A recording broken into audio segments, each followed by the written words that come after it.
dans le Seigneur, bonjour. Que le Seigneur vous bénisse, que le Seigneur vous bénisse. Je suis Mélanie, je suis votre sœur. Bienvenue sur notre chaîne. Le Seigneur est bon, le Seigneur est vraiment merveilleux. Nous allons prier. Éternel Papa, nous te célébrons, nous te magnifions, nous t'exaltons.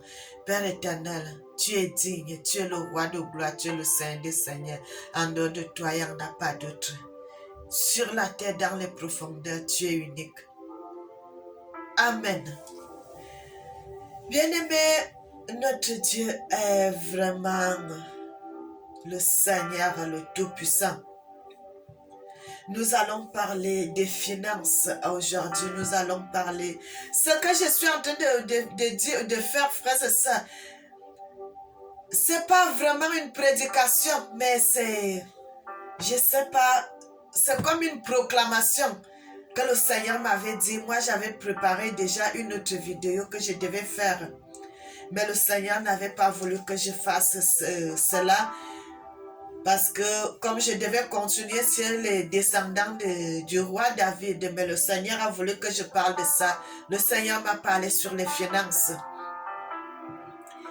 Et je vais donc faire la vidéo là comme le Seigneur m'avait dit. Frères et sœurs, depuis un certain temps, je ne fais plus les vidéos de moi-même que je prépare mes vidéos. Le Seigneur me révèle cela dans les visions. Les vidéos que je dois faire, les vidéos que je dois préparer pour parler. Et je remercie le Seigneur. Le Seigneur a voulu que je parle de ça parce que le Seigneur voit comment son peuple est dans l'égarement, parce que son peuple est dans la souffrance. Nous courons chez les marabouts, nous courons chez les charlatans, nous courons dans beaucoup de sectes pour aller chercher la bénédiction, alors que la bénédiction se trouve seulement entre les mains de l'Éternel. Et le Seigneur a voulu que je puisse parler de ça aujourd'hui. Quand nous allons dans le livre de Deutéronome 8, le Seigneur parle là-bas, Deutéronome 8 à partir du verset 17. Il dit, lorsque le Seigneur te bénira, lorsque le Seigneur te donnera des richesses, garde-toi de dire que je suis béni de mes mains. Ah, parce que les gens que le Seigneur envoie, ils sont le Seigneur est en train de chasser là. C'est à cause des mêmes choses que ces gens-là ont fait. C'est pour cela que la colère de l'Éternel est montée sur lui. Et il a voulu chasser ces gens de cette terre en Afrique centrale là-bas, frères et sœurs. Aujourd'hui, nous allons être clairs dans notre vidéo. Le Seigneur parle à son peuple qui était encore en Égypte, Nubie, au Soudan là-bas, qu'ils étaient encore là-bas avant de descendre en Afrique centrale où le Seigneur avait envoyé nos ancêtres. Et lorsqu'ils étaient là-bas, le Seigneur a envoyé Moïse. Le Seigneur a envoyé Moïse d'aller délivrer son peuple qui était en captivité dans la terre de Salomon Nubia. Pardon, pas Salomon Nubia, Pharaon Nubia. Le Seigneur avait envoyé notre ancêtre Moïse d'aller les délivrer. Qu'est-ce que le Seigneur a dit? Bien-aimé, j'ai aimé dans les paroles de Moïse. Moïse a dit, je vais lire cela d'abord, frères et sœurs. Nous allons pas à pas dans les Écritures, vous allez voir ce que le Seigneur dit à Moïse.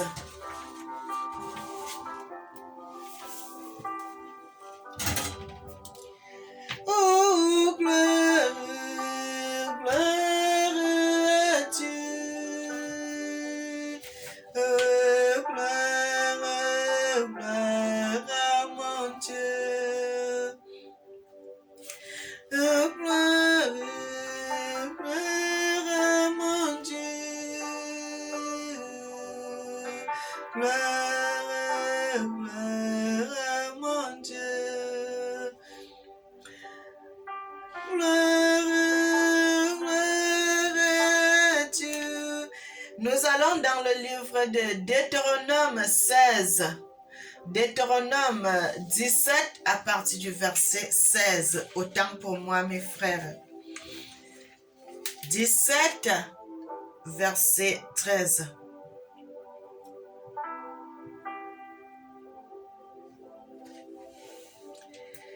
Le Seigneur dit dans le livre de Deutéronome, nous allons plutôt descendre au verset 12. Le Seigneur dit, l'homme qui par orgueil n'écoute pas les sacrificateurs placés là pour servir l'Éternel ton Dieu, ou qui n'écoute pas le juge, cet homme sera puni de mort.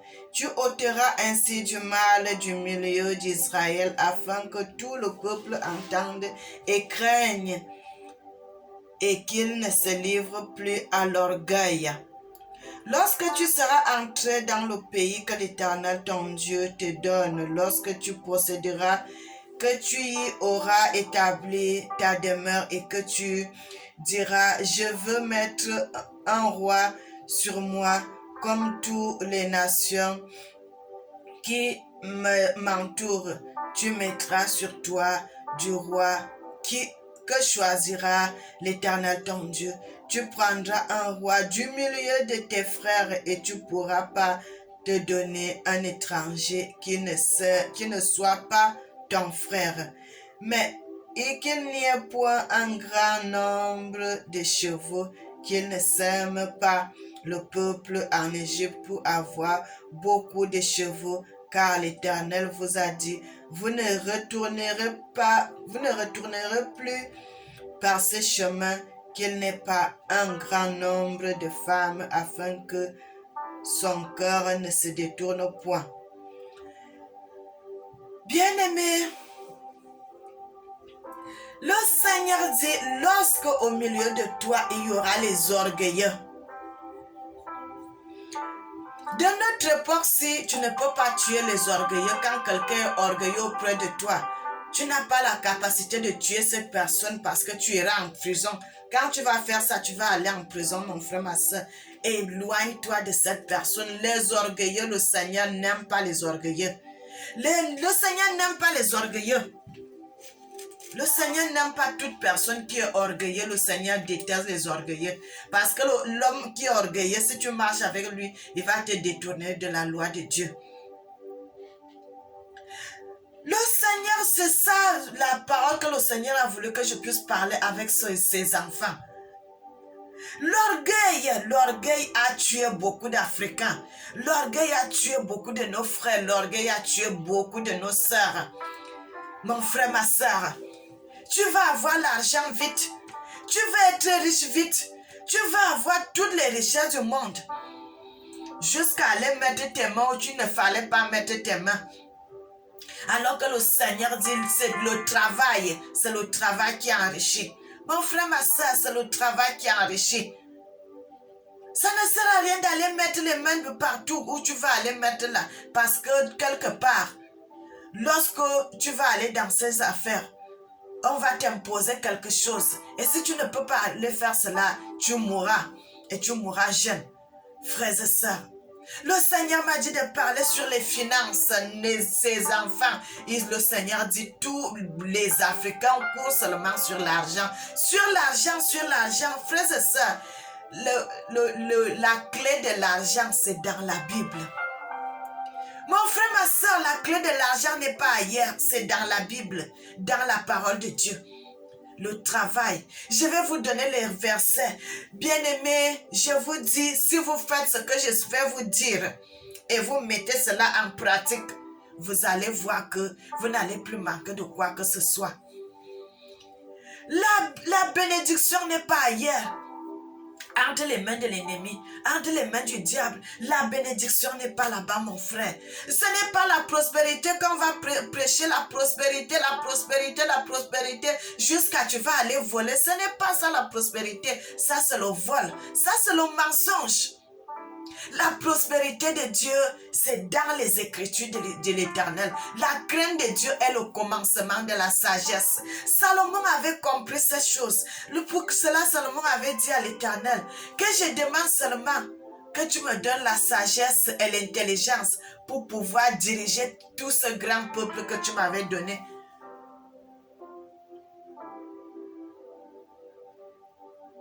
Le Seigneur avait parlé avec Moïse. Il a dit à Moïse, va parler aux enfants d'Israël. Va parler, aujourd'hui frères et sœurs, je vais parler vraiment, je vais dire parler comme il faut. Il a dit, va parler au peuple congolais qui était en Nubie. Ils étaient en train de travailler entre les mains des Nubiens, en train de construire les pyramides, en train de travailler pour eux, en train de construire beaucoup de choses. Les obélisques, frères et sœurs, est-ce que vous pouvez savoir que les obélisques là, c'est les Africains qui avaient fait les obélisques, que vous voyez partout dans le monde là. Ça vient de l'Afrique, frères et sœurs. Et le Seigneur avait dit à Moïse, va, j'ai entendu la souffrance de mon peuple. Va les délivrer entre les mains des pharaons de Nubie. Bien-aimé, lorsque Moïse était parti, il avait dit au Seigneur, lorsque j'irai, je dirai quoi? Le Seigneur a dit, va dire à ses enfants que c'est Jésus m'a envoyé. Bien-aimé, il a dit, va dire à mon peuple que Jésus m'a envoyé.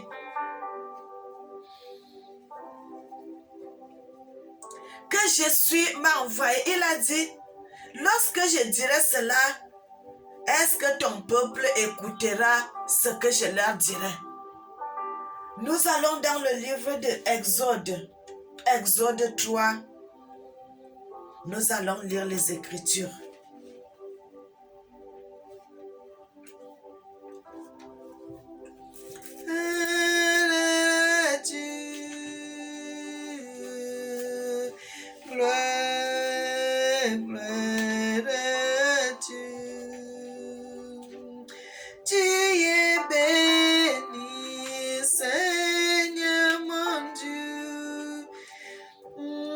Tu es élevé, Seigneur mon Dieu. Tu es doux, Seigneur mon Dieu. Je veux t'adorer, Seigneur mon Dieu. Nous allons dans le livre de Exode. Exode 3.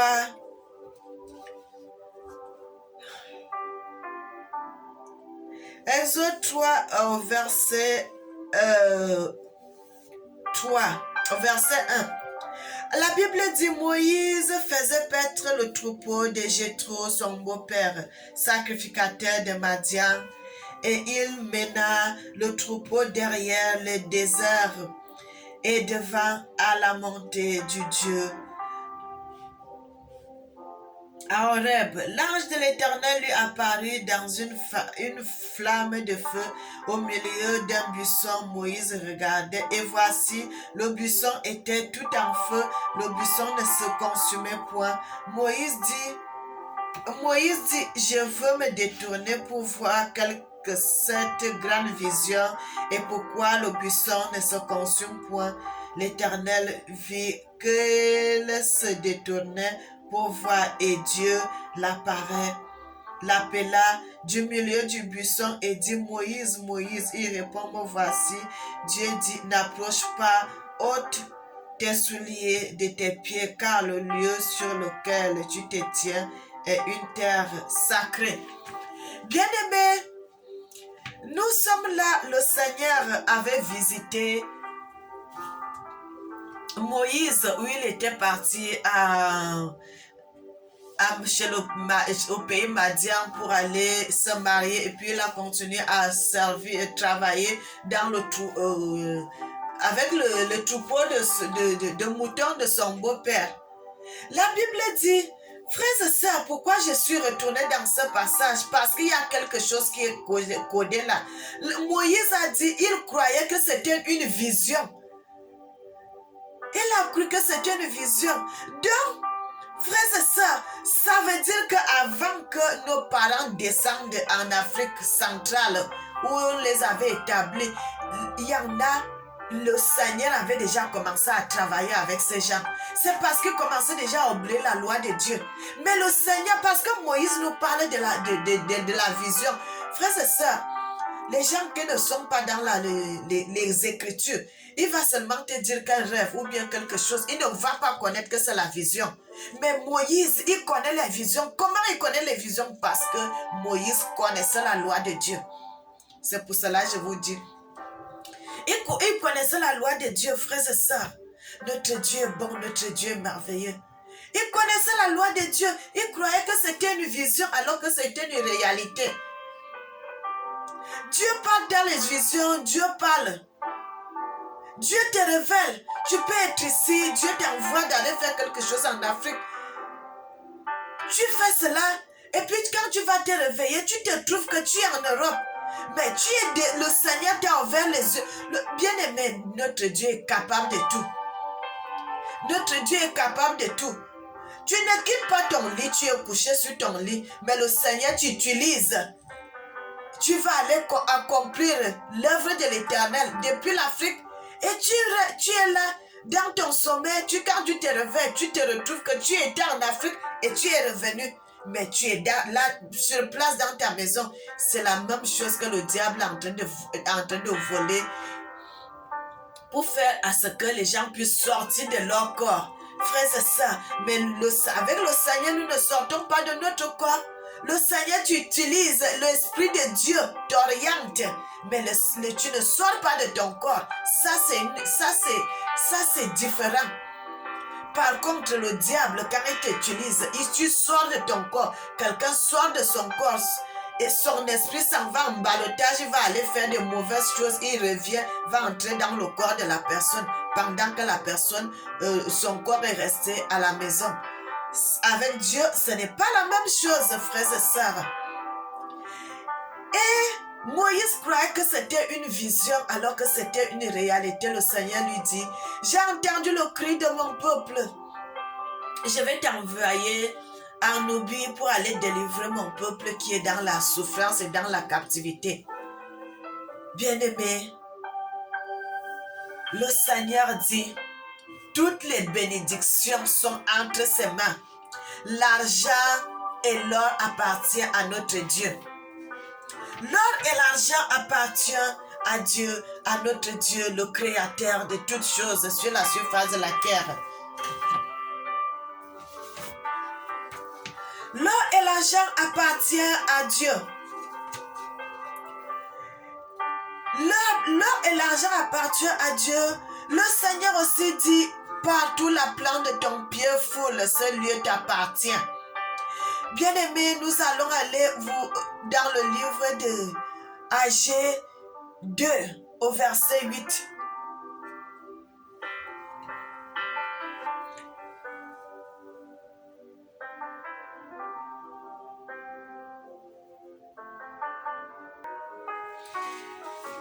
Nous sommes dans le livre de Agé 2 au verset 8, frères et sœurs. Le Seigneur dit, l'argent et l'or est à moi. Dit le Seigneur des armées, la gloire de cette dernière. L'or et l'argent appartiennent à Dieu. L'or et l'argent appartiennent à Dieu, frères et sœurs. Nous avons tous ces passages dans la Bible. Nous avons tous ces passages dans les Écritures. Mon frère, ma sœur, cette vidéo-là, je crois que ça va faire 1 heure. Je crois que cette vidéo va faire 1 heure, frères et sœurs, pour pouvoir vraiment vous donner des détails, pour pouvoir vraiment vous donner les clés, comment vous devez faire pour prier, mon frère, ma sœur, pour avoir de l'argent, pour travailler. Parce que le Seigneur dit le travail, la première des choses, c'est le travail. Le travail et la crainte de Dieu. Tu peux travailler, mais si tu es orgueilleux, mon frère, ma soeur, tu ne feras rien avec cet argent. Tu ne feras rien parce que le Seigneur dit, Lorsque tu auras l'argent, lorsqu'il te donnera un travail et que tu commenceras à gagner cet argent, tu dois utiliser cet argent pour la meilleure façon, pour aider les pauvres, pour non seulement aider les pauvres, les orphelins, pour utiliser cet argent à bon escient. Ne commence pas à aller boire le vin, aller aimer les femmes, aller faire du n'importe quoi. Cet argent va finir, tu ne pourras rien faire avec si tu mets cet argent de cette façon. L'argent que le Seigneur te donne, non seulement tu vas utiliser ça pour faire de bonnes choses, tu dois prier chaque fois que le Seigneur te donne ta paye. Tu dois prier sur cet argent, mon frère, parce que l'argent a les oreilles. L'argent a les oreilles, mon frère, ma soeur. L'argent entend tout ce que nous sommes en train de dire. Tout ce que tu vas dire à cet argent, il va entendre. Il va entendre. Parce que tu ne sais pas où tu travailles, d'où cet argent vient. C'est pour cela que le Seigneur dit toujours, quand tu travailles, ton argent, tu dois prier ça sur cet argent avant de commencer à utiliser cet argent. Frères et sœurs, nous allons dans le livre d'Ecclésiaste.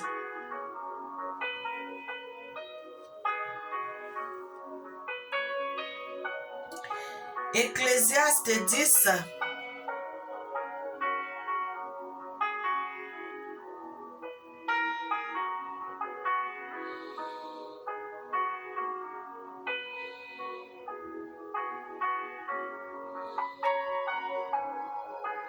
Nous allons dans le livre d'Ecclésiaste, je ne sais même pas si, voilà, il y en a. Le livre d'Ecclésiaste 10, 19.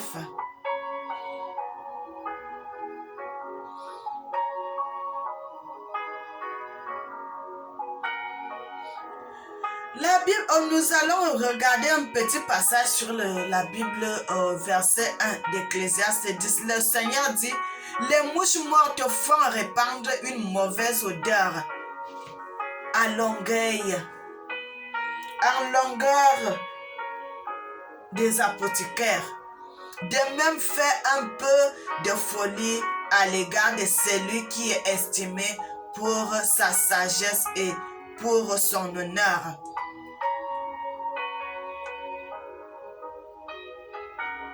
Mon frère, ma soeur, lorsque tu vas commencer à faire du n'importe quoi, tu vas sentir, tu auras une mauvaise odeur devant Dieu. Tu auras une mauvaise odeur devant Dieu. Vous croyez que les gens qui font du mal là et tout, mon frère, ma soeur, ils ont une mauvaise odeur devant Dieu.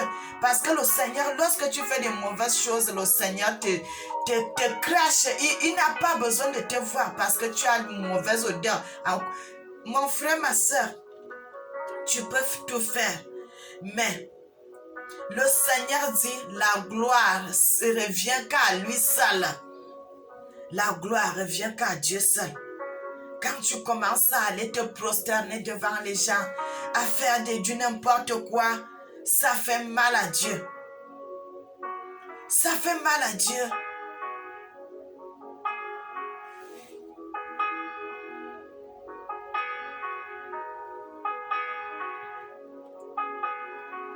Le Seigneur dit dans sa parole, la parole de la bouche d'un homme sage sont pleines de grâce, mais les lèvres d'un insensé engloutiront. Le commencement des paroles de sa bouche est une folie et la fin de son discours est une pernicieuse sottise. Lorsque la personne se détourne de la voix de Dieu, frères et sœurs, vous allez les voir la façon qu'ils font. Parce que quand l'Esprit de Dieu ne te dirige plus, vous allez voir ces gens font du n'importe quoi. Ils font du n'importe quoi parce que l'Esprit de Dieu n'est plus avec toi.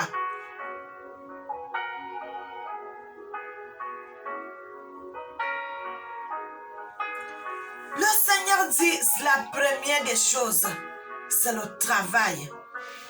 Le travail, quand tu travailles, est la crainte de Dieu. La crainte de Dieu est le commencement de la sagesse.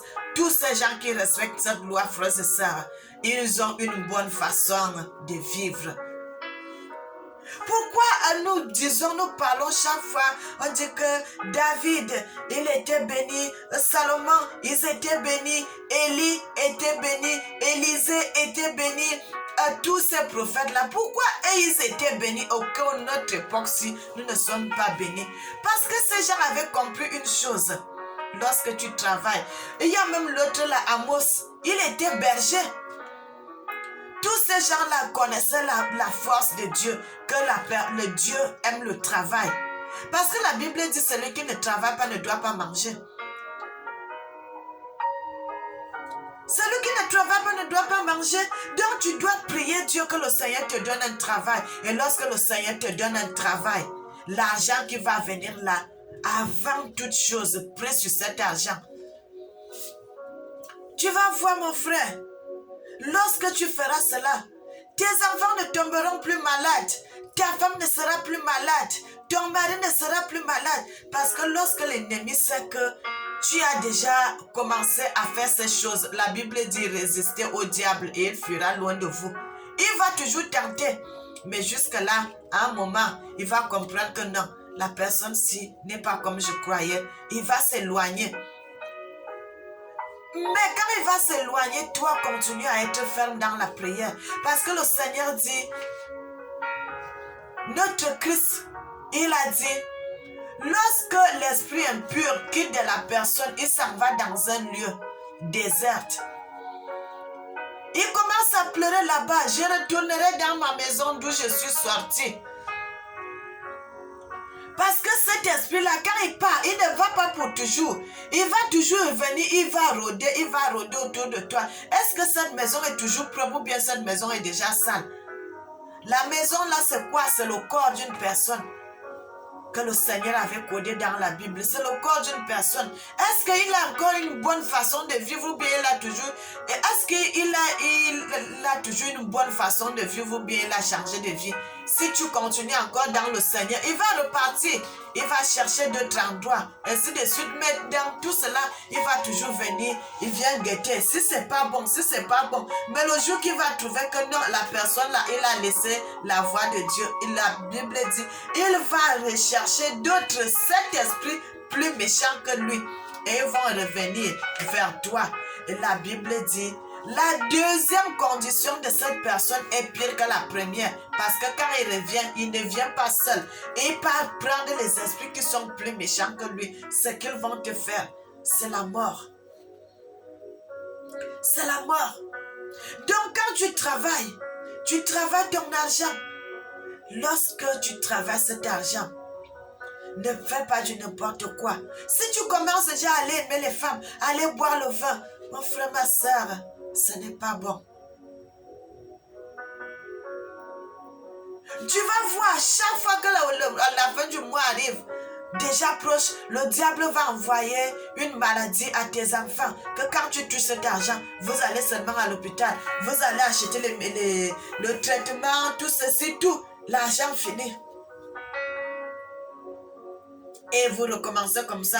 Quand il n'y a pas l'argent, les enfants ne sont pas malades. Il n'y a pas les problèmes qui viennent au village. Mais lorsque l'argent arrive, la même semaine que l'argent arrive, tu vas voir, ta maman est malade, ton papa a un problème, il y a telle chose, il y a telle chose. Tu commences seulement à sortir l'argent jusqu'à ce que l'argent finisse comme ça. Mais si tu es dans la maison de l'Éternel, si tu confies ton travail à Dieu, si tu confies tes finances à Dieu, c'est le Seigneur qui sera ton guide, c'est le Seigneur qui va diriger ton travail, c'est le Seigneur qui va diriger tes finances, c'est le Seigneur qui va diriger toutes choses. Tu vas voir, il n'y aura plus de maladies dans ta maison.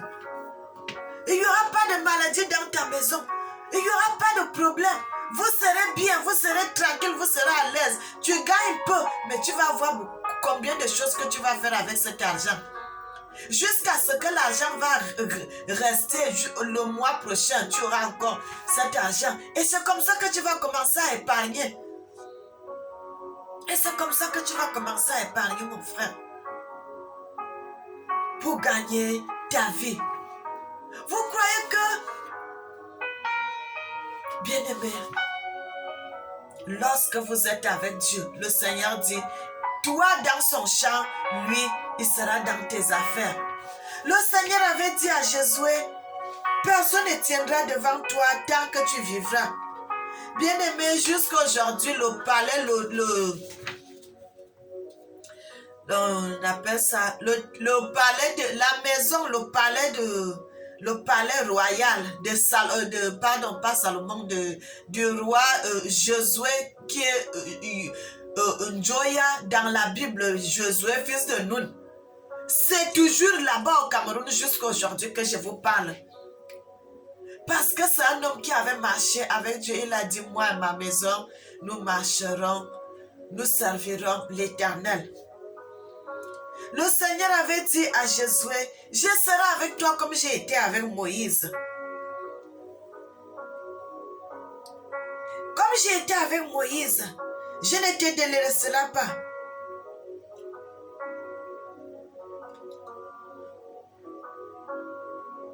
Quand nous allons lire cela dans le livre de Josué.